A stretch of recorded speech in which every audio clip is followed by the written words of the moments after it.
people out there, and welcome to this edition of Creative Show. And here with me is Nonso, a classic and a professional photographer and a young entrepreneur. And today we are going to speak on a very important issue that concerns our world today. And the topic is get a creative skill today. And I'm privileged to have Nonso with me here. Nonso is a professional photographer, and he's here to share with and for us from his wealth of knowledge how the profession has been, his peaks and troughs, disappointments, and how important it is for us, especially young people, to gain the creative skill today. So, Nonso, how are you doing? I am stressed. I'm very stressed. And the fact that I'm available to do this today is because when you talked about, when you told me you wanted to have this talk, I knew that it was a very important conversation, very, very important conversation. And the whole creative industry is, we don't rest. We don't ever rest. Every creative out there can relate, they can tell you about it. There's almost no rest for a creative. So I am very stressed, but I'm happy to be here, and I'm very delighted to. Well, we are very much welcome to this forum. And as a starter, then, can you tell us more about yourself, your current study, or what you studied at university, and your current interest? What made you to get a sudden interest in photography? Well, I will start by saying, some people, when they are born, they don't really know what they want in life. They just walk through life experimenting, trying to figure out what they want. Now, life is easier for people like that because in my own case, from the moment I was old enough to know right and wrong, I knew I wanted to do photography. Maybe not photography in particular, but I knew my life had to be around the camera, whether in front of it or behind it. I was very certain that my life had to be the entertainment line. So, it all started from the moment I had my first pictures taken. Well, I wouldn't say they were my first pictures because I had taken pictures, but from when I was conscious enough. So, when this man took my picture, he used these old Polaroid cameras, I call Polaroid cameras. He used these old Polaroid cameras that you click and the image comes out immediately.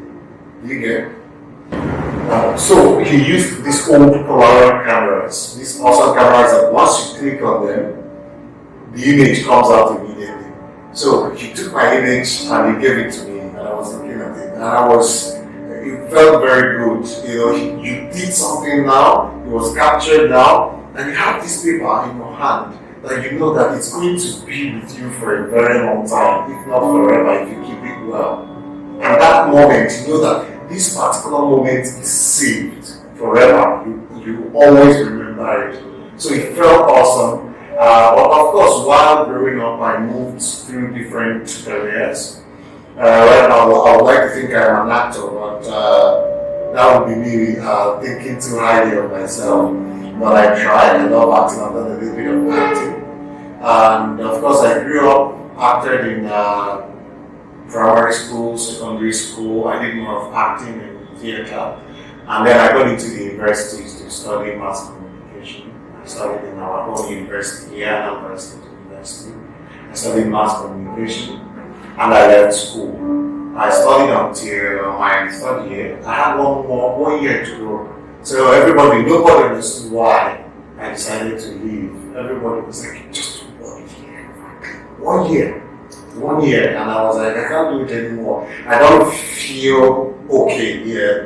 They're not teaching me what I want to know. I don't like how things are taught. I don't like the particular course because I needed something more direct.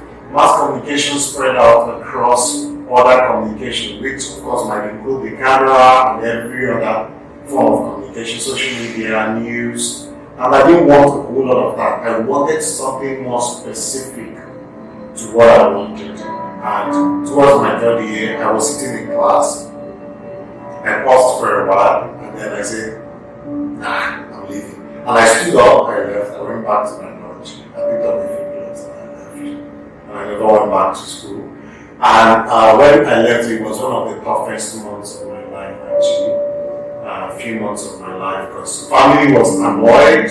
I was a young boy, they're paying the school fees at left school. Family was annoyed. A lot of things was just not going well. And then I picked up my phone and I started phone photography. I was shooting with my phone, making images, reading up about photography. 80% of everything I know about photography I learned by myself, started by little practices I made with my phone. And it has brought me to this moment right here. And I don't know if I answered a little bit about myself. That's cool. When I'm not taking images, I'm listening to music. I like writing. I write short stories and articles. I like reading a lot, and I play the guitar. I like to think I play just a little bit. Wow. Yeah, so that's quite interesting, and how you fled school because of your sudden interest in photography. And it's quite ridiculous to hear about someone or a young person who develops a sudden interest to study photography in school. It's quite ridiculous for the parents to allow such a child to go into photography instead of going for some professional courses like medicine or all of those engineering. Quite ridiculous. So for some people who may be nursing this idea of studying photography in school and some other skill, what do you have to tell them? I will say your parents probably think you're mad. Your parents say, that is what you want to do. You want to go to school to study camera work. That is what you want to use and become a man. That is what they will say. Most likely, 80% of Nigerian parents will say that. Yeah, sure. They will say, just learn engineering. When you come out, you go and train and do the camera work as a side hustle. You get? And I understand their fear. We live in a country where sometimes skills are not really earning that much for people. People who earn the most in this country are in politics. Surprisingly. But when you get out of this country, you see that entertainers and skilled people are earning way more than a whole lot of people in government.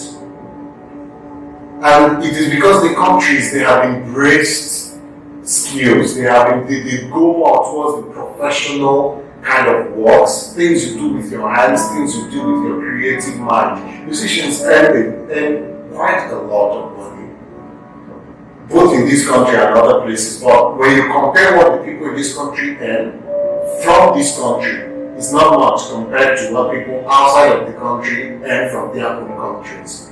Half of what musicians earn in this country come from outside, not from this country. So it tells you a lot about how much we pay and how much we appreciate creativity and the things that we make here.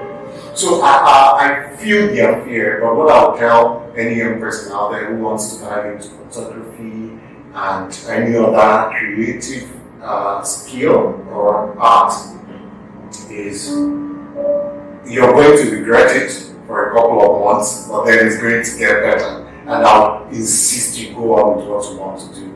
I'm a big advocate of being happy with your work. It's worth more than the money to me. I came into this profession not because of the money, but I'm making money from it now. It might not be the biggest amount, but I'm happy. And I wake up each day looking forward to what I'm going to do next. I have met amazing people. I've had such an amazing journey. I can't begin to explain it out. Photography has taken me places that nothing else could probably have taken me to. I've been to states, I've been with amazing people, I've done amazing jobs, I've created amazing things, and it's all photography. So anybody out there who wants to, it's not just photography, painting, anything, art or creative that you want to go ahead. It will be hard, but then if you keep at it and do it consistently, you will get to where you want to. So you said something about the Western world and how much they are investing in the creative industry, yes, especially with regard to entertainers. And it seems that our country, Nigeria, is not also investing so much in the entertainment industry, and that is discouraging our young people from going into some of these skills, towards acquiring some of these skills. So what do you have to tell the Nigerian government towards this? I don't think there is anything I will say to them that have not been said before. People before me, people who really created a lot of impact in this country. People who really created a lot of impact in this country, they have really moved. People who created a lot of impact in this country, they have really moved and fought to drag the attention of the government towards the entertainment sector, the creative sector. But it has not really worked, because when you're dealing with leaders who, the problem is we like to think about our leaders as external people, but they are not. They are people like us. They are people like your parents. They are people like my parents. So if your mom thinks that photography is just camera work, carrying camera up and down, what do you think the leaders think? They are just very people like your parents. So if your parents are not attributing a lot of importance to this, then that's what you should expect from them, to their parents. They are someone's father, uncle, brother, sister, just like us. So, but if I must say something to them, it will be that this sector generates more revenue than a whole lot of sector in this country, actually. Entertainment. And our creative people in this country, our photographers are well appreciated in other places. We are talking about people like, what's his name? Oh my God. I feel bad I feel very bad if I forgot his name, because he's a very big inspiration. Kelechi Amadiobi. Kelechi is an amazing photographer. Everyone adores him. Other countries, you go and you see people worshiping. But in this country, I feel like half of the projects he's doing is not even for Nigerians.